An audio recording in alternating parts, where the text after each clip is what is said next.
Well, welcome. Tonight, we're going to talk about one of the gems here in Milford, something that a lot of people don't really know and don't know that they should be taking advantage of. The Milford Youth Center. To us old people, it's called the Armory. It's been amazing, the transformation of the Armory when we were kids in the 60s and 70s playing ball hockey on the sloping floor, running into the walls, to what you're going to hear about tonight. It's a gem in this town. The people there are so dedicated, and they take care of so many different kids. So if you don't know about the Youth Center, hopefully tonight you'll learn a little bit and you'll take advantage of it. Why don't we start with introductions? Okay. My name's Jen Ward. I'm the director of the Milford Youth Center. I'm Emily Barnes. I'm the assistant director of the Youth Center. I'm Al Schwartz. I'm the program coordinator. Jen, what's going on? A lot. I mean, it's been obviously a tough year and a half. We've pretty much been operational since the start of COVID, with the exception of maybe the first couple months, with kind of getting into small programming and then opening up here through months of hard work and working with the Board of Health. Even we're running a remote learning program over the first year of when school returned, and then we just successfully ran a summer camp program for the first time in a year and a half, and now we're just gearing up to reopen for the traditional after-school program with some guidelines in place to be safe with the kids in the current situation with COVID as well. Now, I was really happy when I found out that the Youth Center was serving as a school when we were doing remote learning, because a lot of the kids, let's face it, they're not in massive homes where they can spread out and you got a couple kids all stepping on each other. And parents, I mean, a lot of parents couldn't afford $500-600 a week, you know, to put the kids into private tutoring. So how did that work out?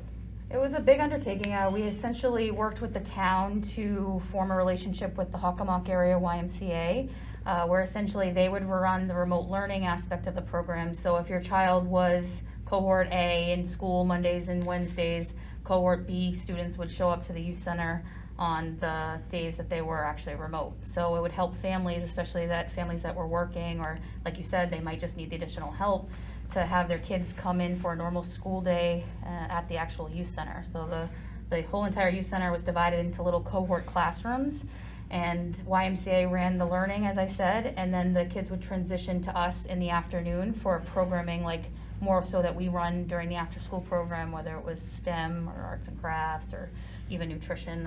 So everything was cohorted though, and we didn't mingle groups and things like that. So very large undertaking, very good collaboration in terms of making sure we provided something like that for the community that we probably couldn't have done on our own. But we had to thank the town especially for really forming that relationship in a very unique circumstance. But now, how do people afford to go there? So it was $50 a week, I believe. It seems like forever ago. 50. Yep. As opposed to 500 that. Yeah, I believe so. It might have been a little bit more, but it was definitely under $100 a week, where families would get that full day care, and the Y obviously received part of the funding and part of the expense, and then we would receive a portion as well, but very minimal in terms of what we were charging the families. Well, if you're only charging 50, yeah. everybody's going to get minimal. Yeah, right. But you know, you think about it, we're into the youth center for 6 million-ish as a town, and people are always asking, what am I getting for my money? And all of a sudden you can point to, you know, people who needed help, you know, who couldn't afford $500-600 a week. I was amazed, Yeah. you know, what daycare now cost. Yeah, you've got two, so. I've got two. Yeah, we were always lucky. We had grandma. My sainted mother lived with us for 30 years. So we always had somebody at home. Yeah. But you know, you start thinking about people working. $500-600 a month is a lot of money. A lot, especially during such a difficult time with COVID. I mean, in addition to that, we were providing breakfast, lunch, dinner, snack as well. So it just took another stressor off families. And that's a huge collaboration with not only the Y, but the Milford Food Service Department. And then there's state funding that allows for that to be a reimbursable program. So another thing just for the families. Is not that to worry Carla? about. Carla is the one that oversees it all at Yeah. the high school food service department, and then she has a wonderful team that essentially, you know, we order every morning what the meal counts are, and then they have the team package them, deliver them, and then we basically set them up for the rest of the day to where they go. Yeah, anybody who is new to Milford may not know the Oliva family. Mhm. But, you know, the minute you say Carla, and everybody thinks it's Carla Oliva, Gina Oliva, Yeah. you know, the fact that they have real names, other names, Mhm. no, they're still the Olivas. Mhm. You know, it's amazing what that family has put into this town. Mhm. And the minute you say Carla's looking over the food, Mhm. okay. Oh yeah. I mean, it's terrible that you just, okay, I know it's good. Yeah. You don't have to explain it. If Mhm. Carla's got her hands in it, Yep. it's something we can be proud of. Yeah. For She'll sure. make sure that no one goes unfed and hungry. I mean, we even did a grab and go program as well for families that weren't utilizing the remote learning program. So families would call ahead, we would order grab and go dinners and snacks, and we would actually go hand deliver those to cars as well. So it was just an additional resource that didn't, you know, duplicate services, because the schools provide lunches and breakfasts at different locations around town. But we would provide the dinners and snacks just to help so that there was all meals included. You know, it's funny because we take for granted that everybody in Milford is doing well. Mhm. And you always hope they are. Yeah. But then I heard that close 40-odd% of the kids at the school system are on whatever they call it, Free reduced Yeah. lunch. free or reduced lunch. I mean, that's a huge percentage. Yeah. And it's always scary that you have that big of a percentage, and there's never enough money. You know that. Mhm. You know, I joke around with the school saying, okay, their biggest problem seems to be they have too much money and not enough to spend it on. Mhm. But the reality is, there's always a need. Mhm. There's Yeah. always more kids that could use help. Mhm. And again, you got Carla there. Somehow, she's going to figure out how to give them not only the meal they need, but a healthy, tasty meal. Yep. Exactly. So that's really great. So the people who needed help, was that open to all Milfordians, or? Yeah, the outside of the food that was provided for the in-house remote learning kids, which was the 4 meals, we had the grab and go that was open to the entire community. So essentially, if they had any involvement in the youth center, and if not, we could have easily filled out a form that would have allowed them to participate. But no questions asked, they can come and get their meals for their families. Yeah. Now, how many kids participated in the in-house learning? So we capped at no more than 50 in the building, and that was a communication conversation with the Board of Health, because we had to create little cohorts. So like where you toured the facility, there's a dance room, so you couldn't have more than 13 kids in that space. We had to measure everything out, and then we made the boxing room a cohorted classroom. We made the basement area all cohorted classrooms. So that the basement allowed for within the actual parameters of where we had to keep them social But distance. that classroom looked like a normal, I don't know. you know, typical classroom. It's not like you're stepping back. Yeah. Yeah. It's crazy. Isn't it? I know. How did you build a classroom like that? It was a huge, again, a huge undertaking. The schools had to deliver desks, so we had to meet with the Board of Health. We had to get all the permitting and stuff from the town to allow for certain things.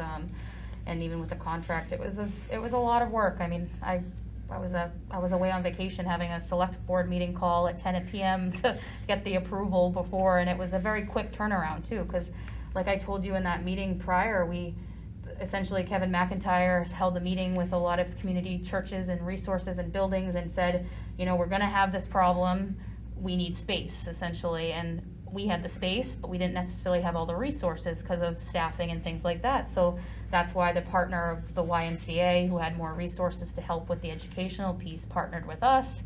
And then we had the space, and then we had the recreational program. So it seemed to all blend and work and make sense for a situation that no one obviously planned for, but we responded to. So, what's keeping you busy at the youth center? So a lot. We just finished our summer program, so we're wrapping up everything from that. and we're starting to plan our after-school program for the fall.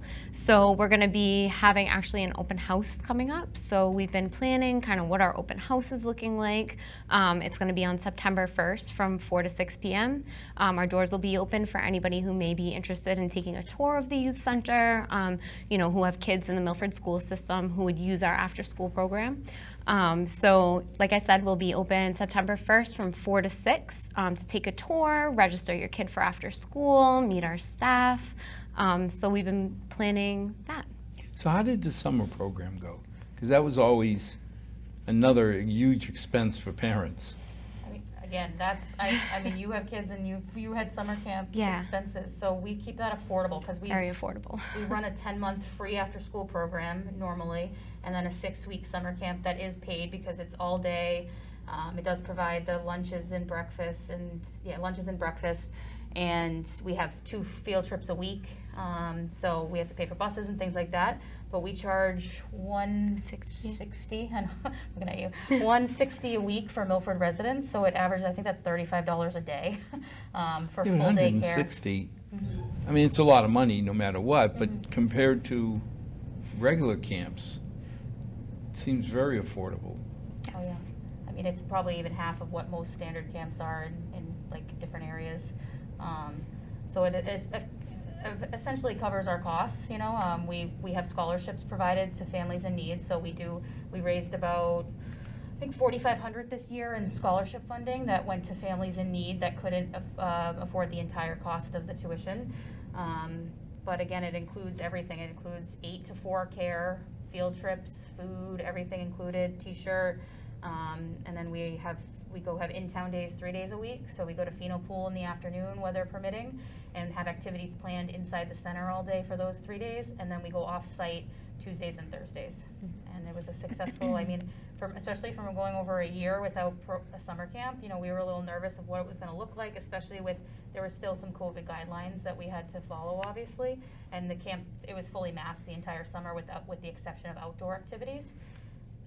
Pretty seamless. I kept on pinching myself like, is there something going to go wrong? But I mean, the families were amazing. Our camp counselors were amazing, and it was just such a great addition to have Emily and Alex be a part of it this year. Now, the Pheno Pool you bring up, that's going to be a hot topic this year. I mean, we've been pushing it and nudging it for how many years that we've told them more bubble gum and keep plugging the holes with bubble gum. But it finally got to a point where now we got to make a decision. Yep. Do we keep Pheno Pool or do we close it? Keep it. I mean, we remember the weekend prior to camp starting, the Pheno Pool was opening, all planned to go, but it hasn't been open for over a year, so they needed to make sure that there was no leaks, that the pool was going to go on essentially, and there was some fear that it wouldn't work. A 60-year-old pool without not being utilized for over a year. So we were just like, we on pins and Keeping our needles, fingers like, crossed. because that's 3 days of our programming. We have the kids, we're in walking distance of the Pheno Pool, so the kids walk there every afternoon after lunch, and it's been a staple of our camp program and obviously the community even beyond our camp program. So we could not be more supportive of it, not only because we utilize it, but I mean, I didn't come from a town that had a pool. Like, I feel like that's a very unique and something that the town should be proud of that they can offer. Well, if Pheno wasn't there, could you use Casey?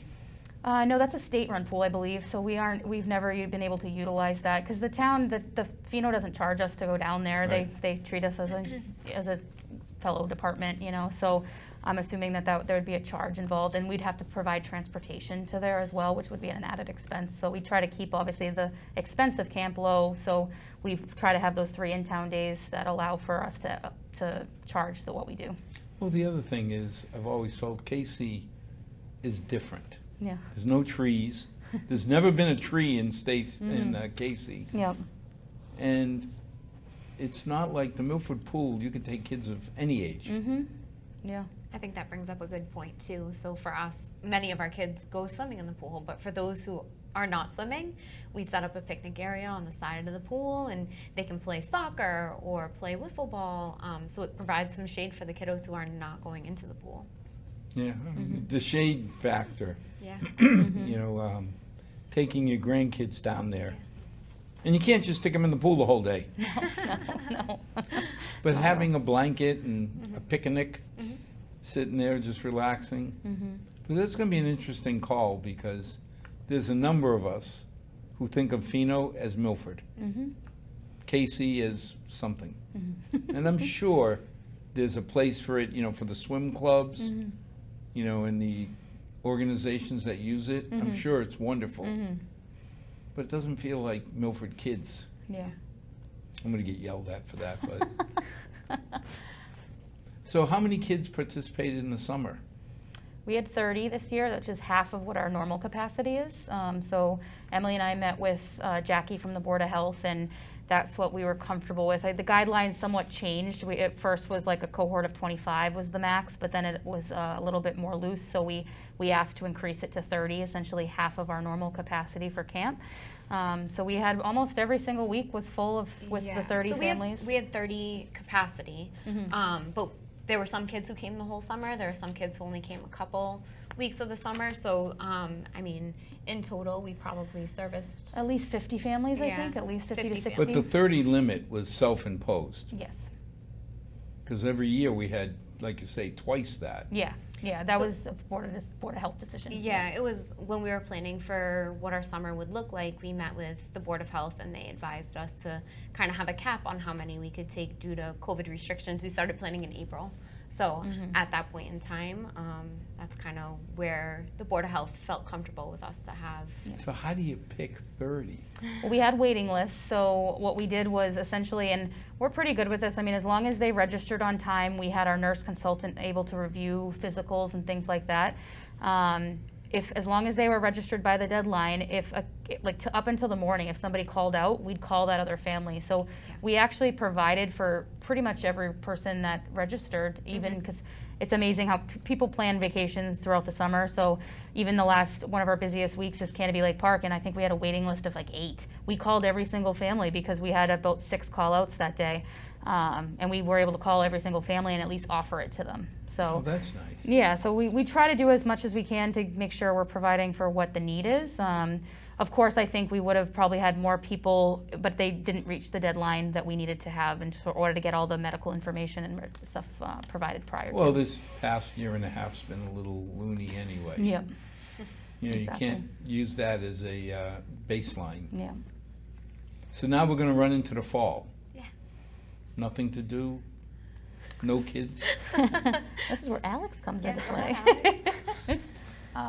We are doing all different programs. So we're doing like fishing, and so we have. You go to Milford Pond?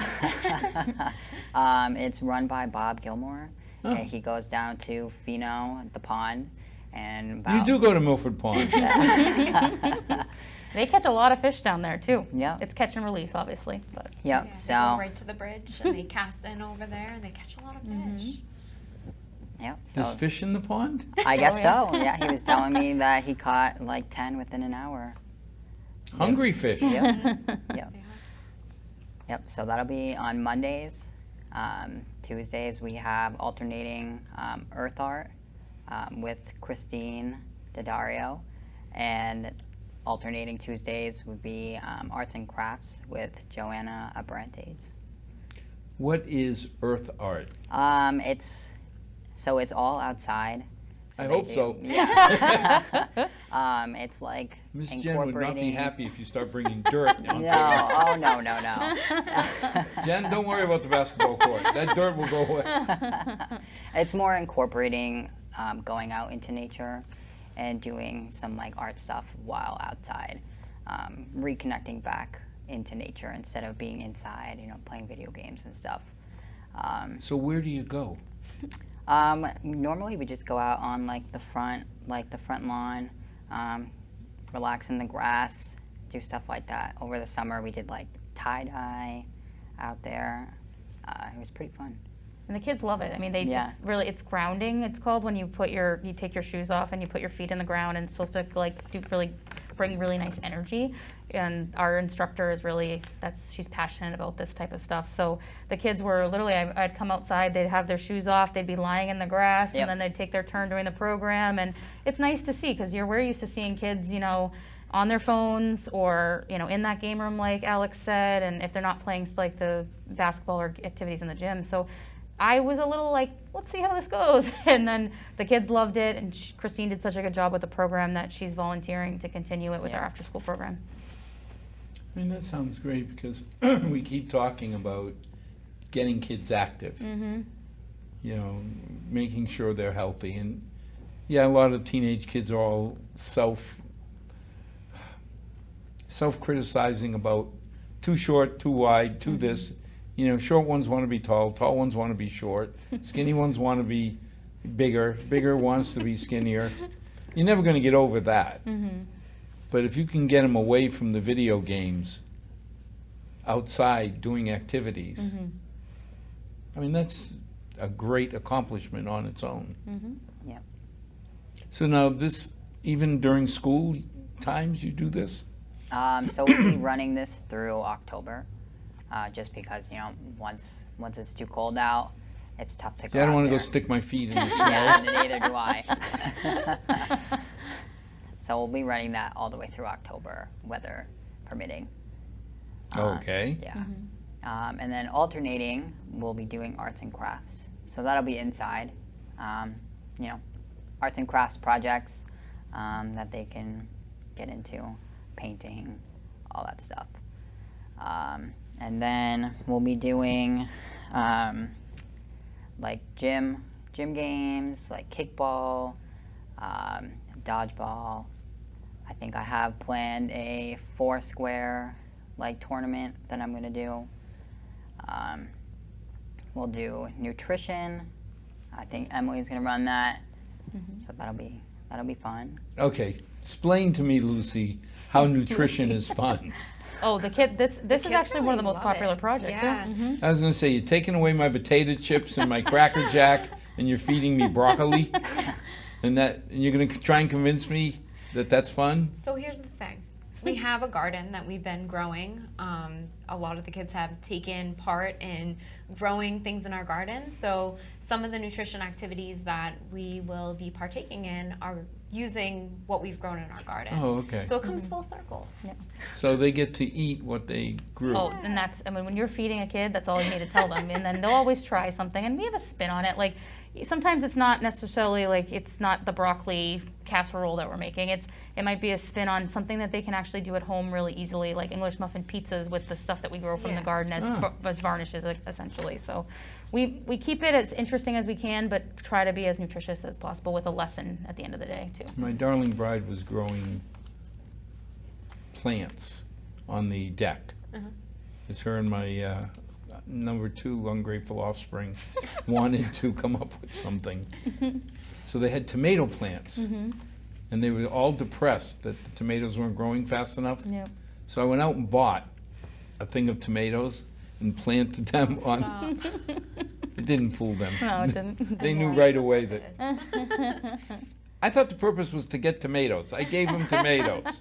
Somehow they didn't buy on to the fact that there was some value in me planting It's been a them. tough year for tomatoes. Not enough sunlight.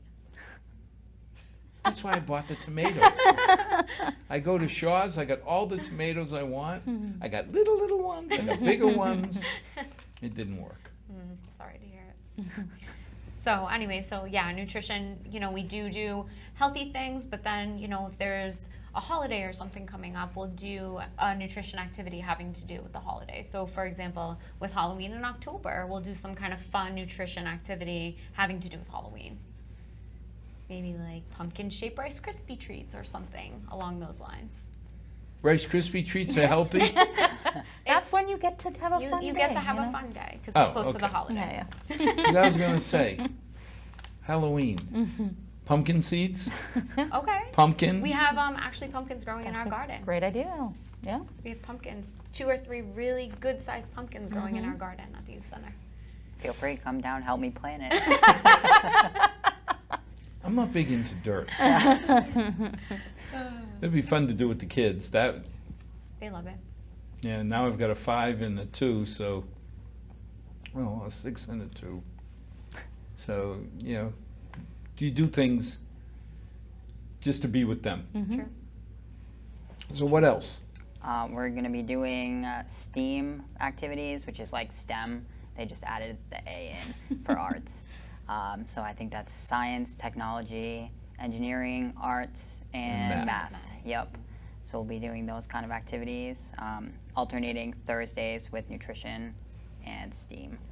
And then on Fridays, Well, before you go away, tell me about, because I always thought of the STEM programs. yeah.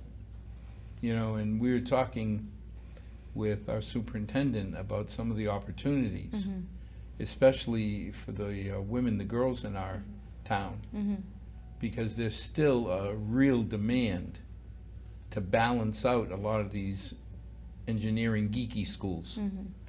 You know, because when my daughter went and took her SATs and all that good stuff, she did really well on math. Next thing you know, she's getting flooded with propaganda from all these engineering colleges. That's great. Yeah, and it really, I mean, when you think about it, if you're looking for scholarships, that's a great way of getting a leg up. You know, I mean, you might as well use what advantage you have. You know, if they're willing to give more scholarships to women to get them into engineering and science, take advantage of it. Of course, yeah. So what do we do for STEM? That's what I'm planning right now, actually. So probably just kind of hands-on stuff, maybe some building. We had a fun one this summer, if you want to talk about the pizza box one. Oh yeah, so Yeah. we did solar powered pizza box s'mores. I know. It was like nutrition / STEM / science all put together. So basically what the kids did is they were in groups and they had a pizza box and they had the instructions to make a solar powered like almost oven. So the kids put, you know, the aluminum foil inside and they had plastic wrap and they followed the instructions to make their s'more inside the solar boxes. So when they were done putting it together, they put it outside in the sunlight and waited to see how long it would take for the chocolate and the marshmallow on their s'more to melt. And then, of course, they ate it after. Well, that's easy. It's about 15 seconds. You count to 10, you eat it. Yep, it was ready. But the chocolate wasn't melted yet, so. But it took a That little. means you have to start again. It took about an hour and a half for the chocolate to melt and the marshmallow to get melty too. I never make it that long. That's what I was going to say. No. It's 30 seconds. No. Okay, looks done to me. Yeah. Yeah. So that was a fun summer activity that we did over the summer. Yeah. What else in science? I haven't got that far yet. But I'm super excited. I love to do that kind of stuff. So, Well, there's a lot of great science teachers up at the high school. This past spring, we put in the second installment of the science lab. And it was funny, we were up for some activity in the school, and I walked into the C wing, and I said, oh, look how cool, this looks just like when I was here 40 years. You know, and I was like, okay, there's something nostalgic here, but that's not good. And, you know, the town came up with, I want to say, $250,000, close to $200,000 to upgrade the science equipment and upgrade the program. I mean, a dissecting table, virtual, because political correctness doesn't let you carve up little animals. Yeah, exactly. They get that face of, oh. But you can do it virtually on this table. And I'm just absolutely thrilled. Because you think about it, the kids, even if they're not going to college, you can get a bio-operator job. And like I say, I've got a lab job that has been open for 3 months. And that's going to be 60 grand, and I've got a senior lab job for 100. So there's good money to be made. And for a lot of the kids who aren't going to college, you know, you start looking at college now, and even at a state school. We're just looking at it. yeah. Hmm? We were just taking looking a at look. it the other day. Yeah, well, I just looked at Holy Cross, and it's $74,000 a year. So, you know, you turn around and say, okay, that's $300,000. Yeah. You know, even UMass which has turned out to be a fantastic school now. When I was a kid, it was pretty okay. You know, you got in, if you applied, it was okay. Now, and I think half of it is the fact that the state put a ton of money into it. But the other half is, if you got to pay the freight, 150,000 sounds a lot better than 300,000. True. Yeah. Why were you looking at schools?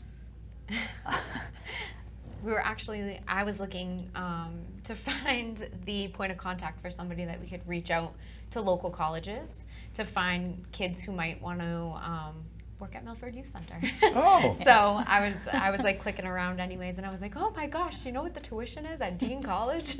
So, and then. Suffolk University. Yeah. It's no longer Dean Oh, Junior sorry. Oh, is it really? Wow. Okay. I didn't know that either. When I went there, it was Dean Junior Yeah, College. yeah. Yeah. Our senior year at Milford High, 3 of us ran out of science courses. So the only STEM program they had is to banish us, send us to Franklin, and we got to take a biology and a chemistry course, Yeah. which was a fantastic opportunity. Of course. But now it's part of Suffolk University. Yeah.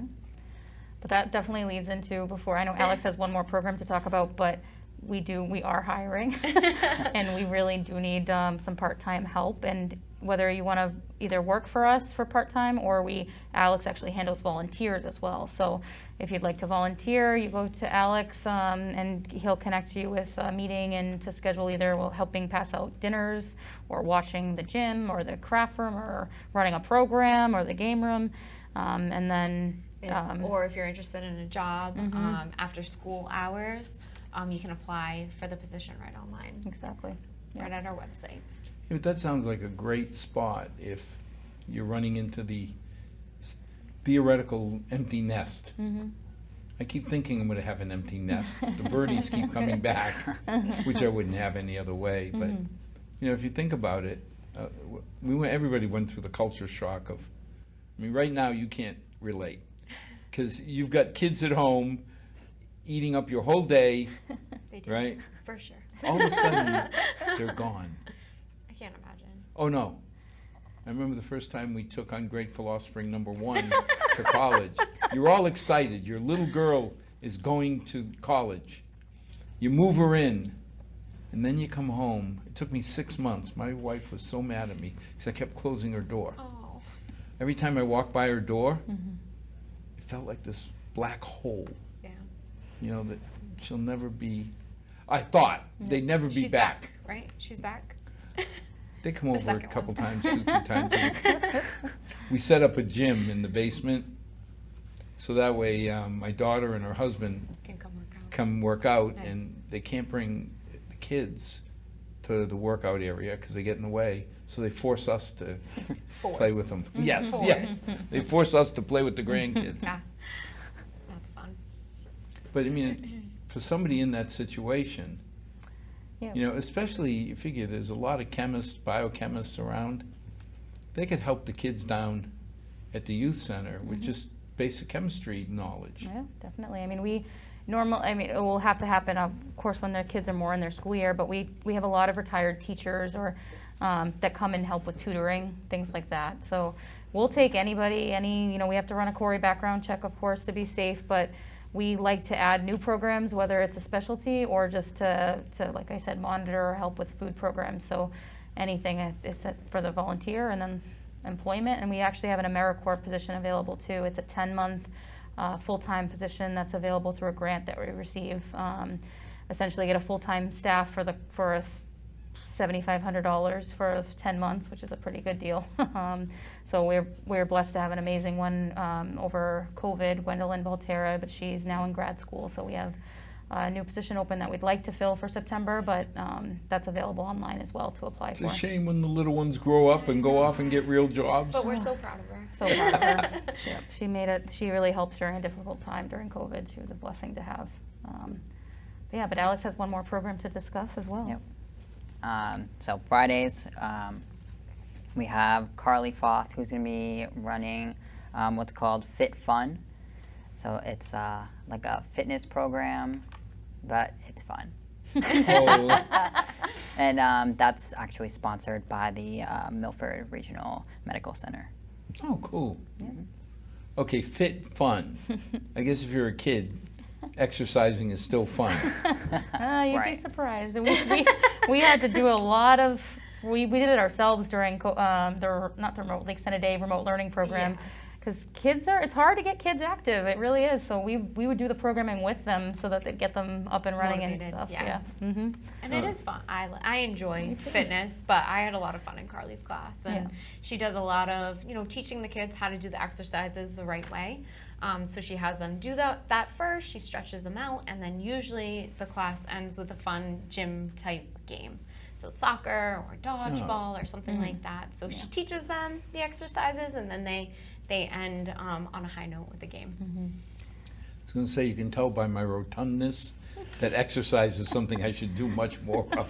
Stop. Come on down. You can volunteer for that program. Yeah, my family keeps trying to volunteer me to go downstairs. I was gonna say, I heard you have a gym in the basement. Yeah, I was going to say, we got a whole gym down there, and it seems like too far of a walk. I get it. So how many kids participate during the school year? In each individual program. Well, in Or- general. I'll take that just because they're brand new. You know, Jen, the people have always said this Yeah. youth center services 30 kids or Yeah. 40 kids. Yeah. So we, last full school year before COVID, we had 687 registered after-school members for the school year. So, and then we track daily, we track weekly, we track monthly, we track all attendance. So, it changes throughout the seasons essentially. So during March, I think our max day was 300 kids in one day that came through those doors during the free after-school program. 300. And they're not all there at the same time, right? no, but no, like no, there's no, but 300 the- different kids that Yeah. come in, and we run a March Madness tournament, so that's always a big. And it's not the same kid going in and out Nope, 5 nope. times. So we have, and because I remember that Emily, used you to laugh, but that was when we were first looking for funding. Mm-hmm. That was the accusation, was that there's 30 kids, and Jen has them going in circles. No, let me tell you, Jen has everything so strategically, like, her record keeping is on point. So if she says that there's 300 kids that come in the door, there's 300 kids that come in the door. She is on point with her record keeping, for sure. Well, we knew, especially after the renovation, that we anticipated our numbers to rise, and we needed a more robust system to track that. I mean, we did have a paper format. We created these funny cards that we would have to copy and paste QR codes and then laminate them prior to, and That's so that was so hard. So then we actually invested into a program called My Senior Center that the same as if you have a CVS card that gives you a discount, a little card.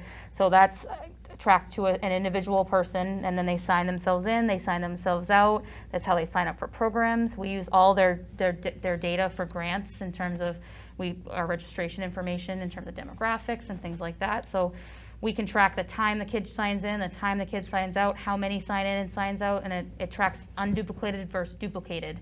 So it won't track that number 7,000 times as they come in and out, So yeah, the system itself has allowed me to be even better with the data tracking because it's important to really get those accurate numbers. Now, a hard question, but why do they come? I mean, I'd like to think that we provide a very safe and fun environment for the kids. I mean, it is free for 8 to 18-year-olds for those 10 months of the after-school program. Again, it's safe. They're being watched by they're being supervised by staff that are trained, and ultimately it's providing a resource during those really at-risk hours, which are after school. If kids aren't necessarily in structured programming or have care after school, they can come to the youth center. They can be watched. They can decide if they want to be in any of those structured programs that Alex mentioned. If not, fine. They can enjoy the gym. They can enjoy the game room. They can enjoy in the kitchen, and they also get provided meals. They have a dinner and a snack, and they can build friendships and relationships. And we also provide different annual events and programs. Like we're giving backpacks out right now. We have 50 backpacks that we're handing out. Started today. And we have monthly events, like we usually do a Halloween maze. We're not gonna be able to do that this year, but we'll do something special for the kids inside. We do a Thanksgiving dinner for the kids. We do Christmas gifts, holiday gifts during December. We have a fashion show. We do all these fun community events as well. So we do our best to provide, what the kids like and what the community needs. And I think overall they're just having fun when they're with us. I mean, as Jen said, we were giving out backpacks today, and I ended up chatting with one of the kids who came to summer camp, and she was like, I miss coming to the youth center. I miss you guys. I want to come back. So I think, at the end of the day, what it comes down to is they come to us because they're having fun. I was trying to figure out, I mean, are they coming because they just want to be there? And years ago, we went down, and a couple of the kids really made an impression when they said, I'm not bullied, I'm not judged. It's not who has the fanciest clothes or the fanciest sneakers, Mr. Sneaker person. But that really rang home to say, with all the pressures already, it's kind of nice to hear a kid say, I just want to be me. Well, we have it's very cliche and very simple, but we have 3 basic rules, which are respecting the building, and we make sure these kids know, because a lot of them, prior to when I ran youth leadership groups, like they helped fight for the renovation of the youth center, so they understood that it was this and it came this because of hard work and community support. But some of these kids that weren't around for that, they have this beautiful facility, and they think it's just that's normal, and it's not normal. Not a lot of towns have something like this. So we teach these kids that it's a privilege to have a space like this, and that you have to respect it. So you clean up after yourself, you don't break things. We have cameras obviously too if there's ever an issue, but we have very minimal issues because the kids know that they come in here, that we're strict with rules. So they respect the building, they respect their staff and volunteers. So we tell them that the staff knows the rules, so they're gonna make sure they communicate if you're disobeying, and we have warnings that lead to strikes if necessary, which obviously we meet with families for that if it gets to that point. And then finally, respecting your peers. And our biggest lesson is that we understand that you're all coming from different schools, and you might not love each other outside of this, but when you step into this building, you respect each other, and we don't tolerate anything else. Well, I think the biggest thing is the youth center is never in the papers about discipline issues. You hear a lot of clubs at different towns and cities that there's problems amongst the troops. And I don't think I've ever heard one. Which, I mean, we used to have it at the high school, but again, it's the same kids. So you'd expect if we're having, discipline issues at the high school, we'd have it at the youth center. And never heard it. So I think it's the relationship that we build with the kids and the families, and of course there's obviously disciplinary issues. You're still dealing with kids, but they're kids. They're kids, and that's where you have to kind of judge the severity of the issue. But I always say that if I'm not doing my job for the right reasons, if my goal is to kick out a child, it's to try to prevent that. So we have those disciplinary policies established so that there is a time that we can intervene with the family. So the first strike is a day out of the program, a call home to the parent. The second strike is a week out of the program with a sit down before return, so we can sit down and decide if there's a plan that needs to happen. Is it a disciplinary plan? Do we need to talk to the schools if there's something that the schools are doing that could help provide us to know if there's anything we can assist with the child? And then finally a third strike, which could be a kick out for the school year, but it would have to be a very severe, very severe offense. But you haven't had to. No, I mean, we've definitely I've been there for way too long. We've had some situations, but all warranted. I mean, they were probably already kicked out of the high school or the middle for other reasons, but we don't take an offense from the school, essentially, because we're not directly affiliated with them. So they'd have to make an offense internally that would actually warrant that. But I would say maybe 2 in the 9 years that I've been here. So, again, I feel like that's a good... 2 per decade isn't a bad... I don't think so. But it took a lot of intervention to eventually get to that point, because ultimately you just want to make sure every kid and every adult in that building is safe and respecting the rules. And again, it's a privilege. So if you're not going to listen and behave, there are repercussions. But again, we would not be in the line of work that we do if that would be the goal of what we do. So now, when you start looking at what's coming, I mean, we've done a lot of renovations. We still have some ways to go. Sometimes people like me, and I'll apologize to Francoise publicly, because I thought the air conditioning was not for another year or so. So I was a little curious as to why it was coming up in 3 months. But this whole COVID thing has knocked our schedule. Everybody. Yep. What are you looking to do at the youth center coming up? So essentially, I mean, and I understand that perspective, because you have to go to town meeting and you feel like, trust me, the day I don't have to go and ask for something will be a happy day for me as well. But the renovation only did renovate in the scope of the project wasn't the entire building. So it was always understood that the HVAC, they basically built out the infrastructure for it to be done in the future. So in the beginning, it was kind of piecemealed. We were asked to kind of essentially do like piece by piece, but we're at the final step to finalize the HVAC. So over the last few years, we've done the head house, where we've done the mini splits to help offset it. That's the office part of the operation. Offices, the arts and crafts, the multi-purpose. But it's not the big basketball court Not the and basketball stage. court, yeah, not the basketball court and the stage. And that's the building is zoned by those two. There's the gym in the basement, and then the head house, which is considered that other space. So that's all taken care of. We've even tackled some of the basement with the multi-purpose media center, the gym, and the fitness and movie area. So those have all been done through town funding as well. So it's essentially just the gym and the base underneath the gym, the basement area that needs to be done. So there's dehumidification in the basement, as you're aware of. The youth center was put right on top of an underwater stream. So we River. a river, yeah. So we've always had some issues with water in the basement, but luckily those have been resolved through underwater trenches that were put in. Those torpedo bays. Yes, exactly. It's amazing. We went down there, you think you're in a nuclear sub. You see these torpedo bays to deal with the water. So luckily the water issue has been resolved, but we still need to dehumidify. We've had some outside testing done that showed that there was some growth spurts and things like that we'd have to eventually figure out.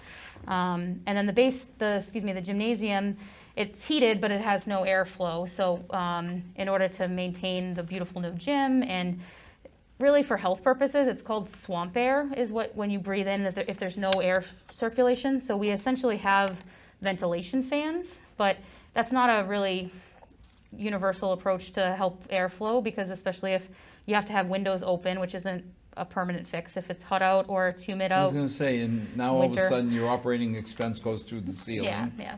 So it's definitely not. It was a short-term fix until knowing that we were eventually going to be asked to finish these HVAC needs. So again, it's our final HVAC need, and we're going for it this October. And Francois, like you mentioned, is a volunteer grant writer that's going to potentially help us if we can offset some of the costs, but grant writing is not a guarantee. So, but anything we can do, which we've done throughout my years of being a director and even prior, is anything that we can get funded outside, we'll go for. I mean, the entire basement, is, with the exception of those trenches and the mini splits, those are all funded from grants and outside donations post renovation.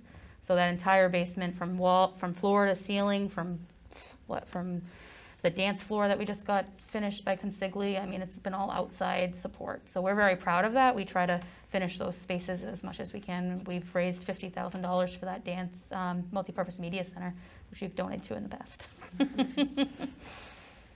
Now, we're looking at doing the main gym. Main gym, yep. And if I remember right, and Francoise, I'm sorry, I didn't remember it was this year.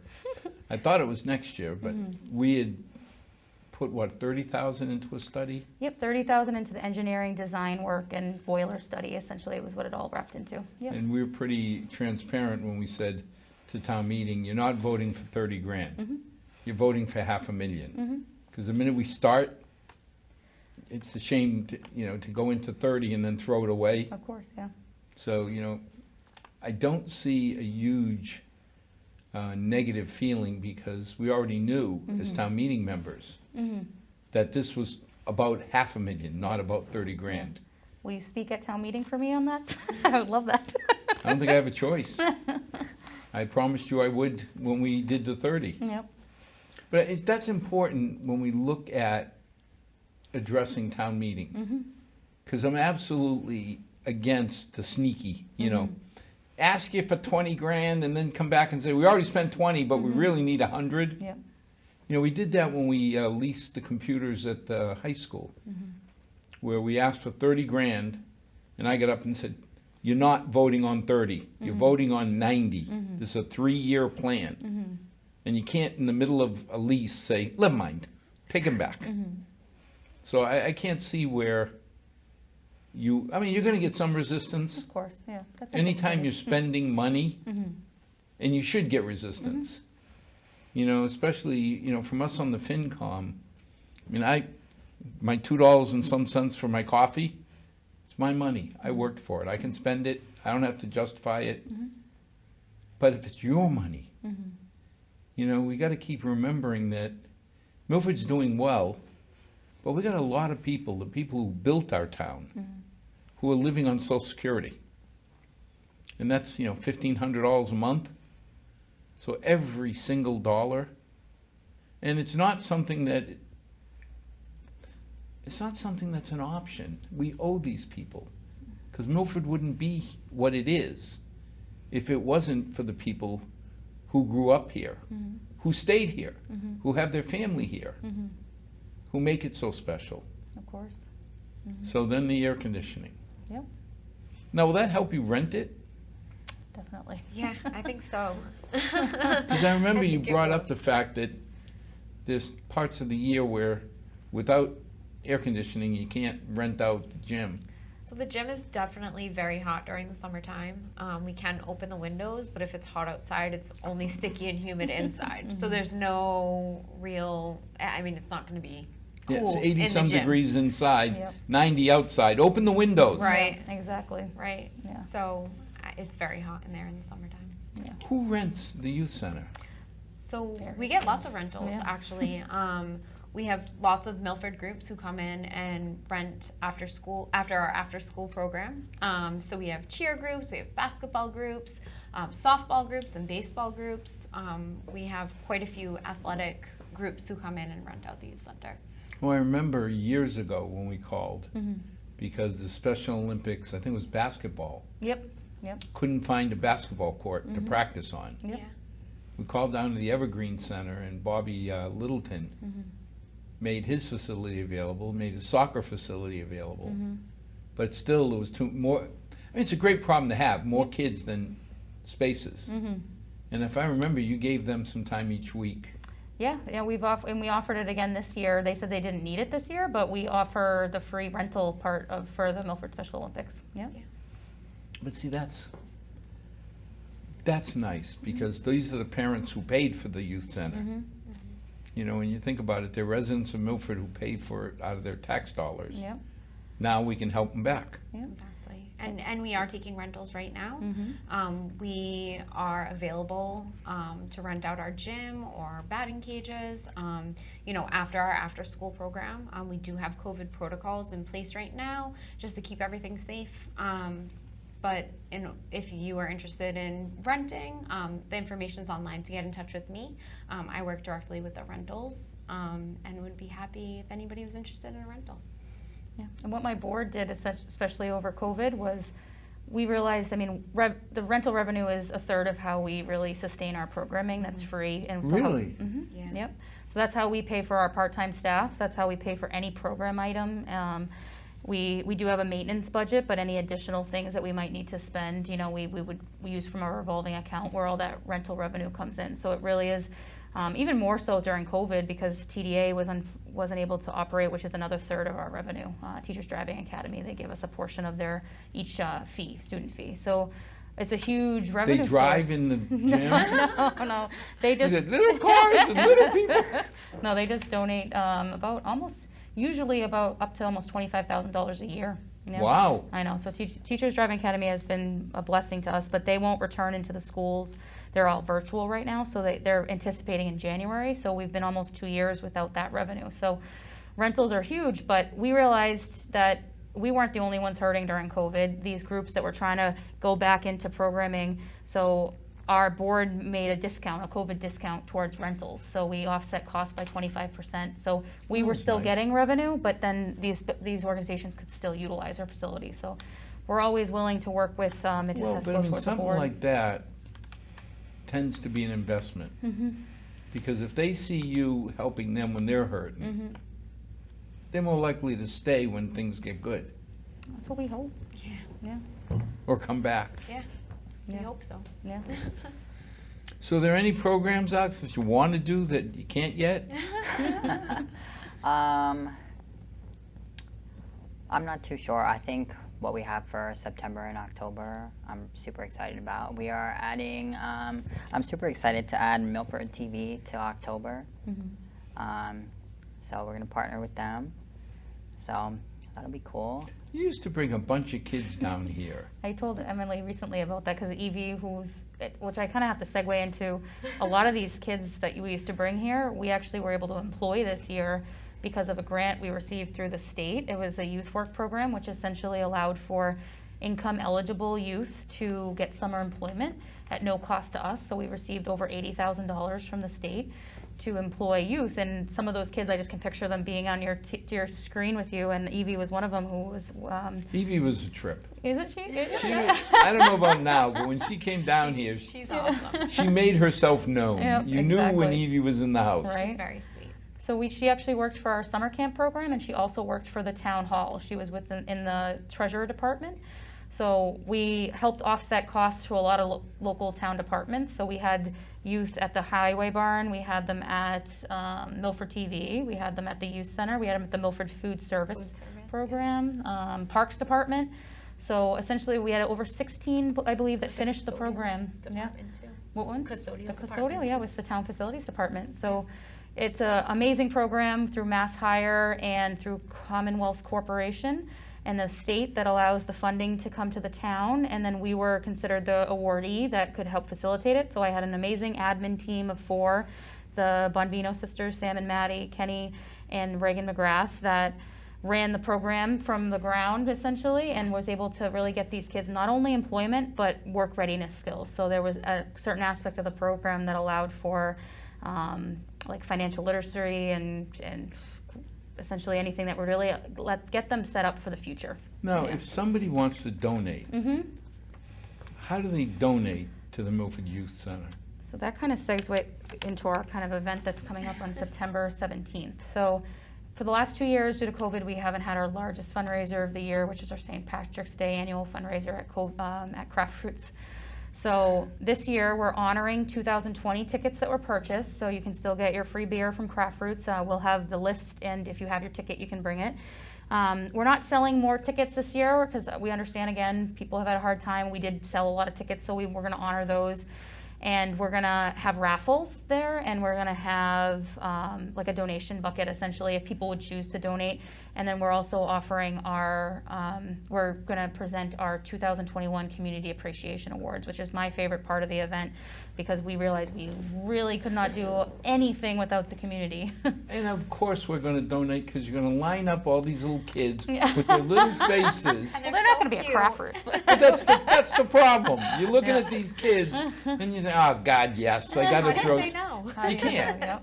So you can either come to the event, or we have an online PayPal and Unibank way to donate. You can send a check to the town of to the Milford Youth Center, made out to the town of Milford-NYC. So there's all different ways to donate, whether it's throughout the school year or to come to an event like this. Well, as always, it's amazing what has come out of the old armory, the programs and the effect it has on our kids. You start looking at how many kids go in and out of the youth center. My hat is tipped. You're doing a great job. Keep doing it. Thank you. I just hope that people, this is Catholic guilt trying to set in saying, donate. You should donate. You should donate. Help them out because it really is a group of kids who deserve to be helped out. No more special, no less special than the other 4,000 kids in our school that we help out in different ways. And being an old-time Milfordian, I'm really proud of what town meeting in Milford has done for our kids. So get to learn the youth center and hopefully have some of the kids that you know down there experiencing more and more of Alex's programs. And as always, to our 6 loyal viewers, may God bless. May tomorrow be a better night than tonight. Thanks for joining. Thanks for helping our kids. Thank you.